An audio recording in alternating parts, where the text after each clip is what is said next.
thieving sister-in-law stole my family heirloom earrings, then assaulted me, so I had her arrested and pressed charges. My entire family sided with her, and my brother started fabricating evidence to try prove that she was innocent. My brother and sister-in-law had come over to visit my parents, and during dinner I confronted my SIL about how she stole from me. I asked her where my great-grandmother's earrings were, and took out the security camera that I kept in my room. I played the footage, which showed her sneaking into my room and going through my drawers, then taking them. My brother was the first to respond that she did it for a good cause. I asked what this cause was, and she said she pawned them so they could have more money for the wedding. I instantly lost it. I called her a thieving bitch and told my parents, who were staying silent, to call the cops as I'm pressing charges. "Oh no, you're not," my sister-in-law responded, before walking over and slapping me. She then started pulling my hair and screaming. She even picked up a glass and smashed it over my head, causing red to start pouring out of me. While this was happening, I saw my mother in the living room dialing 911. The police arrived quickly, and when they saw my wounds, they asked what was going on. I started explaining to the police what had happened, but my sister-in-law was saying everything she could to stop them from doing so. This got the cops suspicious, and they asked to see the footage. When they saw it, they didn't need much more convincing. Emily was arrested right then and there in front of the entire family. I was sort of satisfied. You see, Emily was the kind of person who would do anything to be the center of attention, especially when it came to celebrations. She had this obsession with always wanting everything to be bigger, better, and more extravagant than anyone else's. In her mind, she was like some kind of modern-day Daisy Buchanan from The Great Gatsby, floating around in luxury and hosting these jaw-dropping events where she was the star. But Emily didn't have the money to support her fantasies. She and my brother David were constantly living beyond their means. When she was planning the reception, she talked about it as if it were the biggest event of the year. She was determined to have the most stunning venue, the most expensive flowers, and the best catering no matter the cost. She was known to max out credit cards, take out loans, and do anything to satisfy that desire for validation. And even though David knew they were drowning in debt, he still enabled her fantasies. David had always been the type to make poor choices when it came to women. His relationships were consistently with girls who cared more about material possessions over meaningful connections, and he had a habit of chasing after women who seemed perfect on the surface but were hollow underneath. Emily was no different. She had charm, but her fixation on luxury and status was obvious even before they got married. David saw it too, but he chose to ignore it. He had convinced himself that Emily's need for material things wasn't as bad as it seemed. David never believed he could do better than her. Emily's constant obsession with her appearance was everything David had fallen for before, yet he still went through with the proposal. I assumed he thought that maybe this time would be different. David's fear of being alone or not finding someone better pushed him to overlook the flaws that everyone else could see. So when Emily sold the earrings and got arrested after our fight, David reacted exactly as expected. That very night, he bailed her out of jail without hesitation. It didn't matter to him that Emily had betrayed the family's trust. David's loyalty to her was solid, so much so that he had convinced himself that she wasn't in the wrong. David came to me later that night, furious. He accused me of overreacting, said I was blowing everything out of proportion, and told me that the earrings weren't worth much anyway. He said Emily was desperate because they needed money for their wedding reception, and it wasn't a big deal since she was now part of the family. He said she had every right to have those earrings as we did. I lost it. I told him that the earrings weren't about the money, they were about family. I was heartbroken that my own brother couldn't see why this hurt me so much. On top of that, she assaulted me, and she's lucky I'm only pressing charges for the theft, and not for that too. Instead of understanding, however, he started spinning the situation in his favor, telling the family I was being dramatic, that I'd always been jealous of Emily, and that I was just trying to start drama. He even had the nerve to tell some of our extended family that I had given Emily the earrings as a wedding gift. My parents, who had been so supportive at the beginning,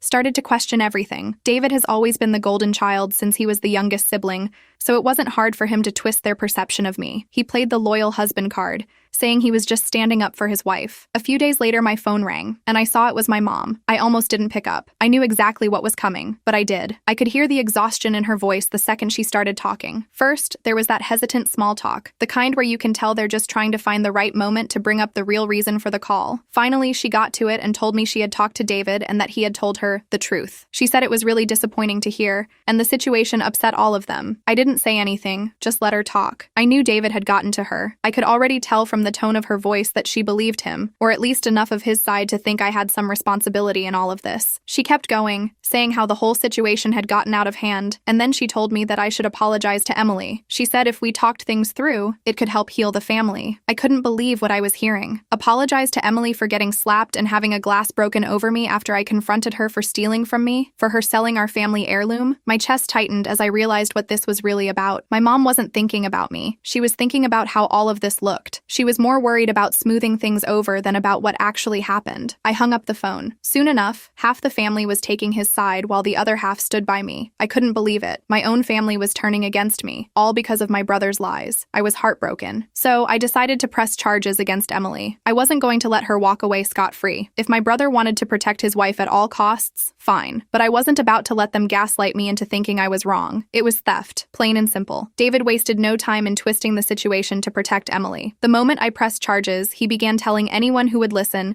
that I was only after the money, and that I had blown the whole thing out of proportion because I was jealous of Emily. According to him, I'd always been jealous of her, of their relationship, and that's why I was making a big deal out of a pair of earrings. I heard through the family grapevine that he'd been calling up relatives and told them that I got Emily put in jail because I couldn't fathom my younger brother marrying someone as good as Emily since I hadn't met my person yet. He painted me as some kind of greedy, vengeful sister who couldn't stand to see him happy. It didn't take long for people to start believing his lies. Suddenly, family members who had been supportive started questioning me, asking if maybe I was being too harsh and if pressing charges was really necessary. I knew I couldn't face this legal battle alone, so I hired a lawyer. I thought the evidence would be straightforward, especially with the security footage and the undeniable fact that the earrings had been sold. But I underestimated just how far David would go to protect his wife. As soon as the legal process began, David started working to sabotage me. My lawyer informed me that David had gone a step further. He was bribing people, trying to get them to testify against me. He paid off a couple of distant family members to say that they had heard me say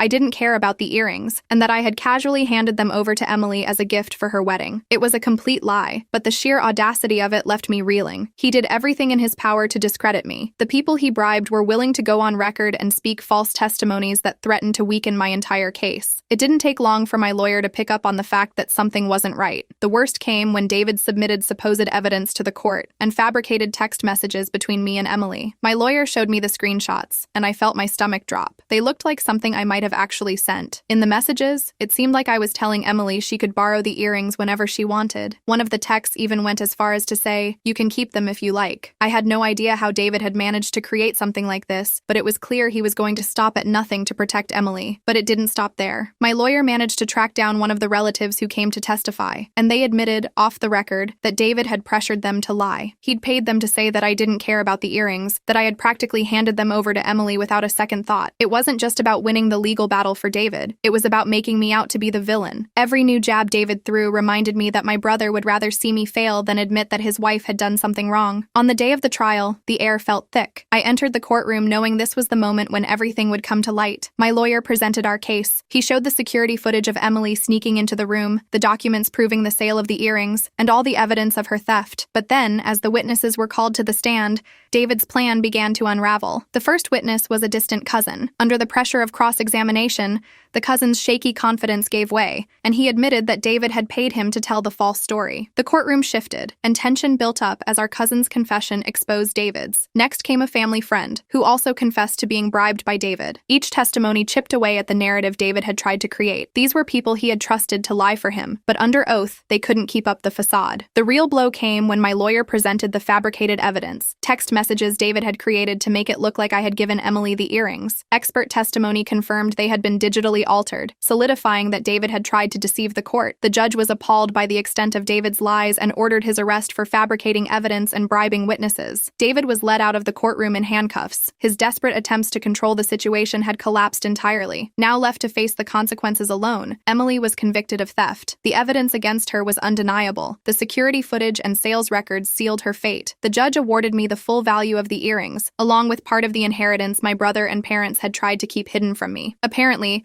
there had been more money left to me by my grandmother, but David and my parents had decided to manage it without telling me. There was a small trust fund meant for me, but instead of being transparent, my family kept it from me. David, being the more responsible one in their eyes, had been managing it, or more accurately, blowing through it. He'd used part of it for his own expenses, and hid the rest, figuring I'd never notice. That was the final blow. My parents, who had taken David and Emily's side, had to face the fact that they had been backing the wrong people. Walking out of that courtroom and seeing my mom's face absolutely wrecked me. For months, she'd been the one trying to keep everything together. When Emily went to jail after the fight, my mom was more worried about saving face than anything else. But seeing her now, after David got arrested for everything he'd done, hit me hard. She looked like she'd been gutted. She'd been holding on to this hope that things could go back to normal. But now, with David being led away in handcuffs, she was staring down the fact that her son was actually going to prison. I couldn't help but feel bad for her. Once the legal dust settled, the trust was finally transferred over to me. At first, it felt weird, like the money was tainted by everything that had happened. But after all the chaos, I knew I needed to get away. So I used part of that inheritance to get as far away from it all as possible. I booked a vacation to the Cayman Islands. I figured if I was going to use this money for anything, it might as well be to find some peace for myself. The Cayman Islands was as far away from the mess as I could possibly get. I found it ironic that the same inheritance that David tried to keep from me